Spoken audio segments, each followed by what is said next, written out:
You're listening to Afternoon Delight with Clay Mercer on 89.9 ECSU. Terrence Trent Darby wishing well here on Northeast North Carolina and Hampton Roads, home of Feel Good Flavor. Afternoon Delight radio show is what you're listening to. Clay Mercer in the driver's seat with you. Feel Good followers, more of your requests are on the way. The hotline is open, 855-899-9787. That's 855-899-WRVS. But right now, you've been hearing about the special guest that I told you I was going to have, and she is in the building. She is a professional when it comes to radio. She's the guest speaker tonight for the ECSU Student Athlete Awards Banquet, which is taking place over at the K.E. White Center. It'll begin right around 6:30.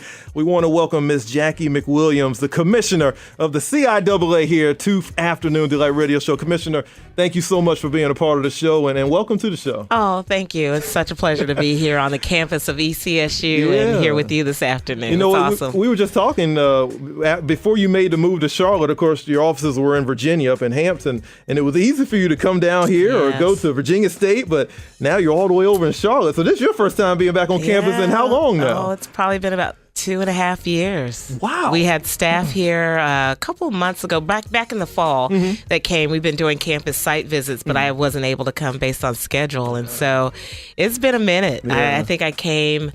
Oh, my goodness. I can't even remember if it was a game or everything happens and it runs into each other. But, yeah, it's just good to be back here. Yeah. It's good to have your presence on. I mean, it's like a breath of fresh air, and I needed this today. So thank you so much for coming by. We have a lot to get to, so let me go ahead and kind of jump right into it. And if you follow this lady on Instagram, that's at CIAA Commish. That's CIAA Commish on Instagram. You'll notice how much fun she has. You can hear her right now and see how much fun she's having on the radio. But whether it's around the office or out and about, you just seem to have so much energy. How important is it to add a little bit of fun to the work environment? Oh my gosh, like fun is, I think about when I played the game, when I was a student athlete, and I love playing games. And I love the laughter. I love the fun of it. I mean, in the crux of all the stuff that you're going through and the hard decisions you have to make, how much fun is it to have fun? Like my staff, they're like, oh, here she comes again. I've got my phone. We're about to do an Instagram message, or do a selfie. And they all act like they don't like it until I put the camera up and then they're all doing. But I really think it helps with morale and energy. You I could be the commissioner and still be a real person and still have a good time and fun and good taste. And the energy to me is important. I just thrive off of people's energy.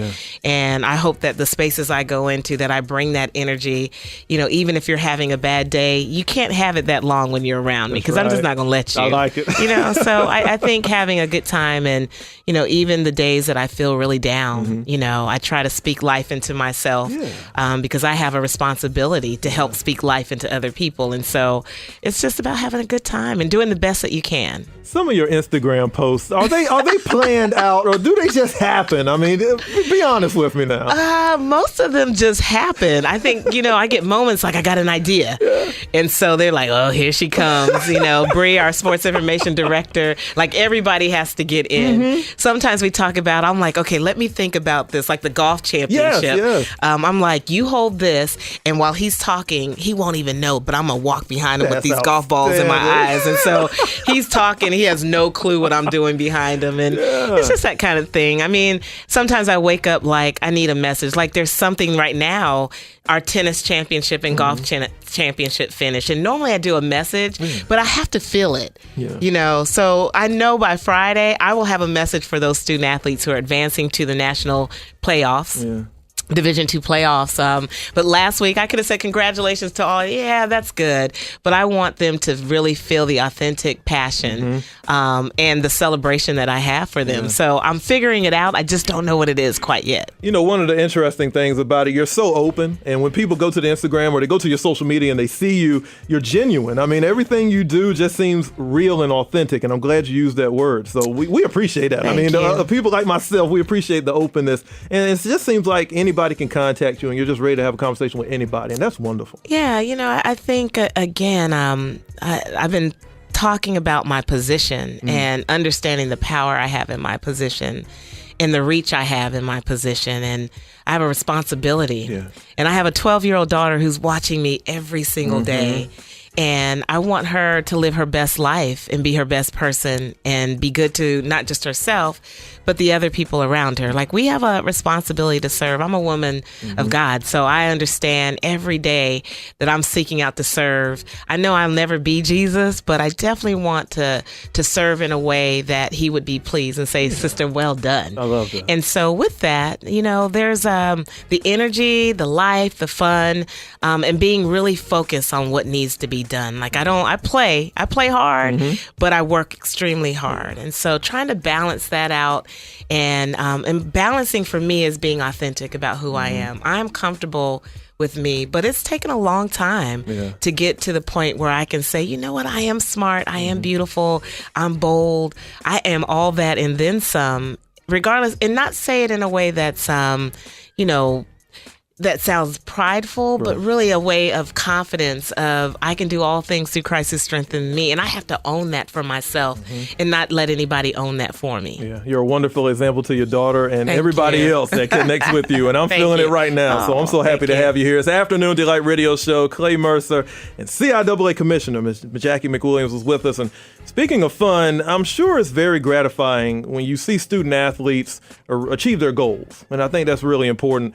Whether it's winning championships or excelling in the classroom, it has to be an exciting moment for you and to join in with them, especially as CIAA Commissioner, to witness those milestones. It is. I think I use basketball and volleyball or sports as my avenue to success. I mean, as many games as we've lost and the many games we've won, what I did win is getting my degree and walking across that stage. And I use the platform of basketball and volleyball to do that.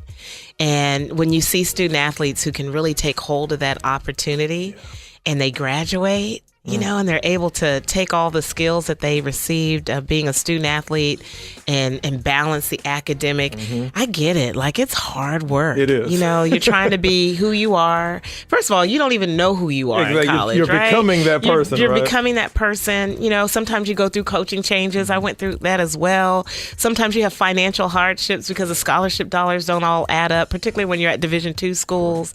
Sometimes you have personal issues that you've already brought there, to school, and you're still managing home life. And I've been through all of that. And so, but the one thing that I've been blessed with, again, is to really take advantage of the opportunity to take the game and use it as it used me. Yeah.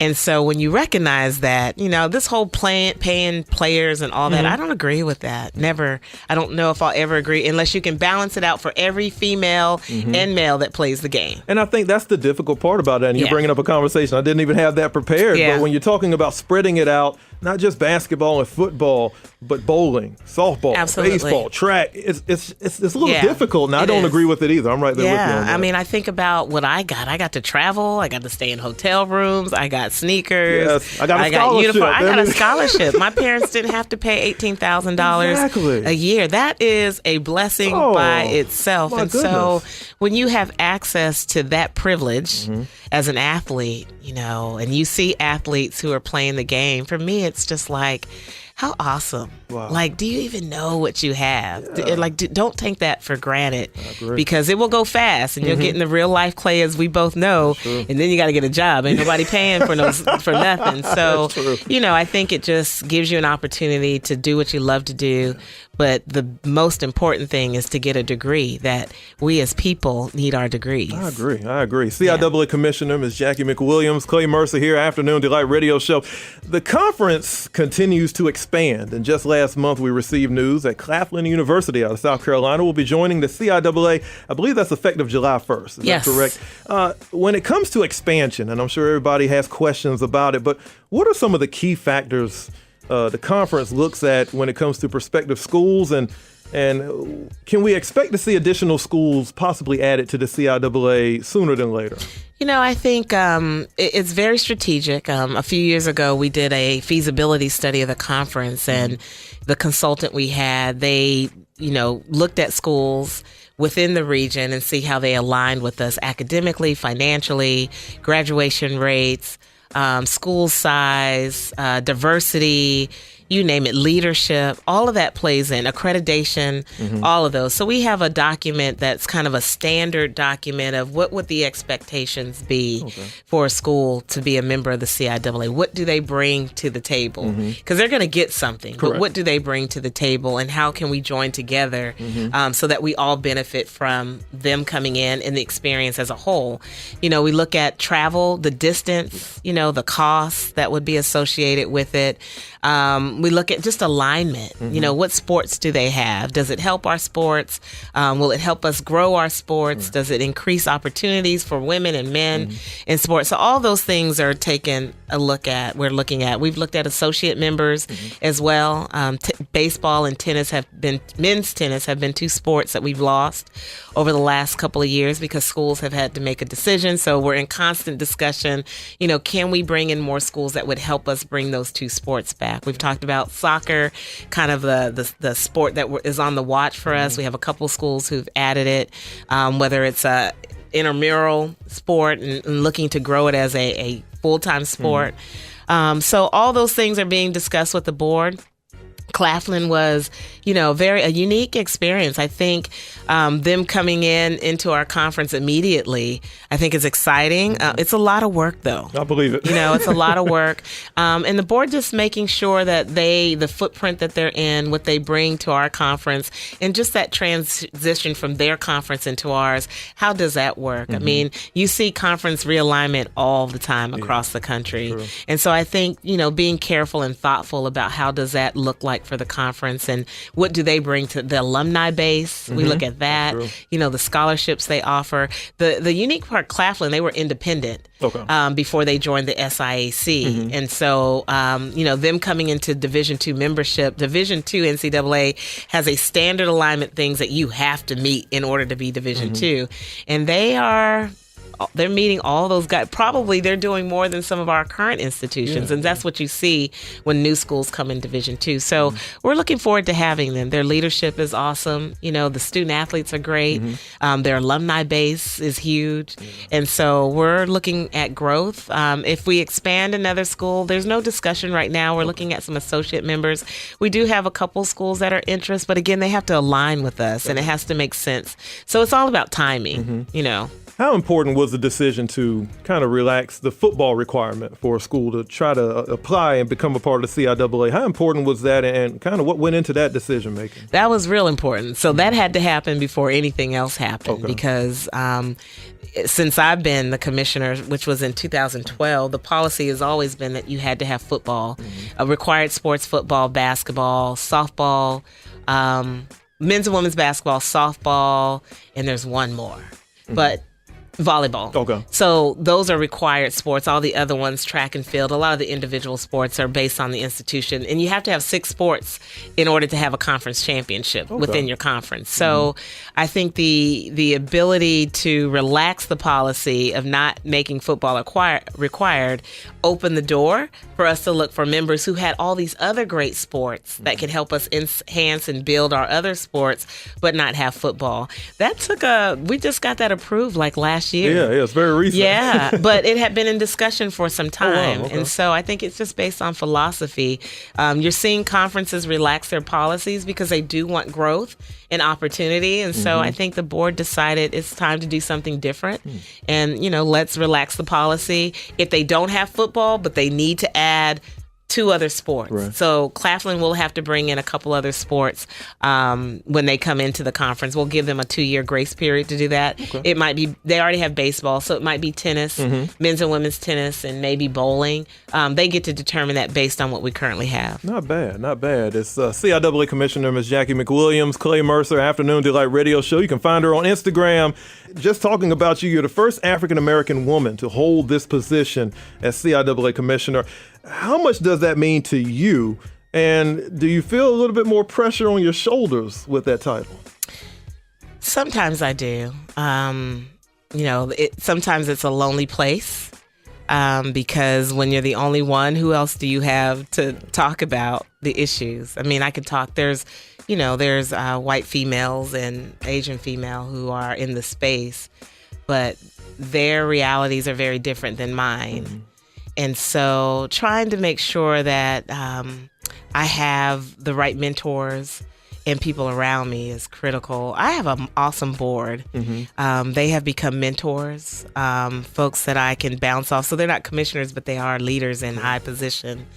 And so, I'm on a lot of committees. I'm learning how to say no, but I haven't because we need to be at the table. Yeah.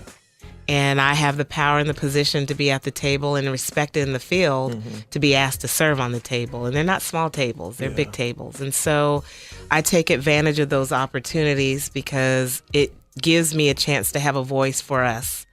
It gives me a chance to seek opportunities and pathways and doorways to allow us to figure out how do we strategize to be a part of that. CIAA-wise, but also as a Black woman-wise. The percentages of women or African-American women that are in roles of leadership, even in coaching, is very, very small. And we've been talking about we're 1% forever. And I'm tired of that conversation. Yeah. So they all know I'm tired of the conversation. I get in the big meetings and say, how much longer are we going to have these conversations? Because those who have the power to make the decisions, whether it's an HBC or not, to hire women of color in positions, they have, and it's not about being bold. Correct.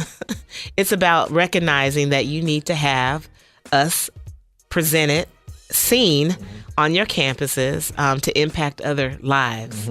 And what we bring to the table is huge. And they have to see value in us without us having to try to justify that we have value. Very much so. Very much so. And I tell you, there's more doors to knock down, but you're in a very good position, and we're happy to have you in that position. It's a pleasure. Oh, it's wonderful. Thank you so much for this. And let's talk about the CIAA basketball tournament. We both love basketball, and when I played here at ECSU, the tournament was in Winston-Salem, and it moved to Raleigh, and now it's in the Queen City. Yes. So there's no question that the CI has prospered in Charlotte, but after, it was about 13 years now, I believe it has been, some people think a move to another city could be beneficial at some point. There won't be a move, obviously, until I believe about 2020. I think the contract hangs in there. But I'm sure it's something that the conference has to consider. I mean, it's just kind of part of the equation. From your perspective, how is the working relationship right now between the CIAA and the city of Charlotte, and what's happening to strengthen that relationship? We have a great relationship. I think when we got into the 6-year agreement that I negotiated 4 years ago, so it's hard to believe like we're now in the position where we have to figure out if we're going to extend or go out to bid. Right. I think with the new involvement of our board, we are exploring other cities. Some cities are exploring us as well. So we're doing some homework. We'll be prepared to have that for the board in the May meeting. And then we'll decide after that what next steps are. But I can tell you that our relationship in Charlotte is phenomenal. I think when we got this agreement together, what I saw Charlotte do is come together in a different way than they did before. So we're not operating in silos. Everyone from public safety to the city manager's office, to the mayor's office, to the CRVA, to the Hornets, to Bojangles Convention Center. It's a team. Wow. And I love it. I mean, I think even those who are not on our local organizing committee, they have taken hold of CIAA. So everyone says in February, ain't nothing happening. It's CIAA. And I always say everybody works for the CIAA, like everybody. I mean, small businesses. You know, we've been able to really bring the community together locally and nationally to support all of our initiatives. And are the challenges real? Yeah, they will be wherever we go. Promoters are going to follow the brand. If you go on Instagram now and do hashtag CIAA, you'll see everything but basketball, and you'll see hair and nails and parties. And people love the brand. And so we have to work extra hard to protect the brand. We have to work extra hard to create official events that are unique to the CIAA. I'm not in competition with anybody else. You know, what we do is what is so unique about CIAA and what should we be pushing out. Tickets will always be, I won't say a challenge. We've just got to figure that piece out to get more of our young people in. We know that the 50 and above, and even our generation, we're in the building, but we need to get the other ones in. You know, how do you make it affordable for everyone? hotels are hotels. I don't care if we're in Baltimore, Richmond, they're all chains. And so negotiating with them to get the best rates will be important as always. But we have worked out a rate for our teams, and the rates are low enough where it's affordable for our teams. So there has to be a balance with what our rates for our fans and sponsors and CIAA. And I don't think people understand that as much as we try to share it with our institutions. And so we're going to work on a fact sheet to get that out with our schools so they can share it with fans and alumni to have a better understanding of the model. But I think Charlotte has been good. They are a majority of our scholarship funds. It's 1.56 this year, I believe. And then the rest of the money comes from our sponsorships. People will say, well, the economic impact is 57 and that's all they give you. Well, they don't get all that money. That's just the number of what was brought to the city. The direct spend is much lower than that. And what the city actually gets, we get majority of that. So if they're getting 1.9, our deal is like 2.5 million cash value a year. And so trying to educate people on what that looks like on the even our board, the economic impact. I've learned so much about economics and impact since I've been here, and the importance of making sure that the conference is getting what not it deserves, but what it should, because of what we bring to the city is important. And I think we've done a really good job in balancing between events, between our office being removed. They moved our office like we were a corporate entity. They offset some of the costs there. They take care of our rental for the building, like all those things that are important. Wow. I'm glad you brought that up, because I think a lot of our listeners who are listening right now didn't know that. I mean, there's a lot of information you just gave that they really didn't understand. And like you were saying, even some board members couldn't put it in perspective. So I'm glad you were able to kind of give us that information. Clay Mercer here with CIAA Commissioner Jacqie McWilliams. And right now, I want to talk a little bit, and keeping it on the topic of basketball, we also know that you can handle the rock. I mean, some people may not know that, but you knew what you were doing with the basketball. So some may not know this, but she was a student athlete playing women's basketball and volleyball up at Hampton University. Highlight some of the special moments. Just go back in your mind a little bit. Some of the special moments you had as a Pirate. Oh my gosh, like volleyball trips in the car singing Back to Life with my teammates. Forget the game. Like, what was pregame like? Winning. I was player of the year my freshman year, most valuable player, or freshman player of the year. Most valuable player, all conference, all tournament, all 4 years. MVP my senior year, and also player of the year my senior year. So I don't know how many athletes or volleyball players have accomplished that in the conference, but every 4 years, I started out being the player of the year. I ended out being the player of the year, all conference, all tournament, all 4. I love the game of volleyball. I'm from Colorado Springs. Volleyball just found me, and it became the strategy of setting and hitting at 5'2.5", 5'3". I love the game. I love the community of playing sports and my teammates. We call ourselves the Queen's Crew. So the Queen's Crew is still in touch. We love each other. We try to get to homecoming when we can. My schedule doesn't allow. But we don't talk all the time. But when we do, when your teammates, you just pick up. My team we won the National Division II championship in 1988. So as a freshman coming in, I sat the bench my first semester. I've never sat the bench in my entire life. That was brutal. And I was homesick, and I didn't think I was going to make it at Hampton. I didn't do well my first semester. Coach Sweat said there was 3 Jackies on the team. He said, "Little Jack, you about to go home." And I was like, wait a minute. I cannot go home. That's like not an option. My parents will kill me. Like, I promised my parents if they let me go to Hampton that I'd work hard to get a scholarship. I walked on my freshman year to get a scholarship at Hampton, because that's the only school I wanted to go. I passed up all other scholarships to go to Hampton University. Wow. And my sophomore year, I got a scholarship. Actually, volleyball offered me the scholarship first. And because volleyball didn't have scholarships, I declined that to take the basketball so my volleyball teammates could get split up the volleyball scholarship. So my experience at Hampton and being a student athlete was extraordinary. Wow. And I think it's time for a book. I'm going to put that out there. Well, it's funny. I have a coach. I have a professional coach that makes me put my thoughts down. And, every time I come up with something, I have names of chapters. It's just a matter of just sitting down and, like, what does it look like? What does it sound like? how do I want to impact? What reader? Like, I want my daughter to be able to read it, and I want you to be able to read it, and both of you feel impacted by it.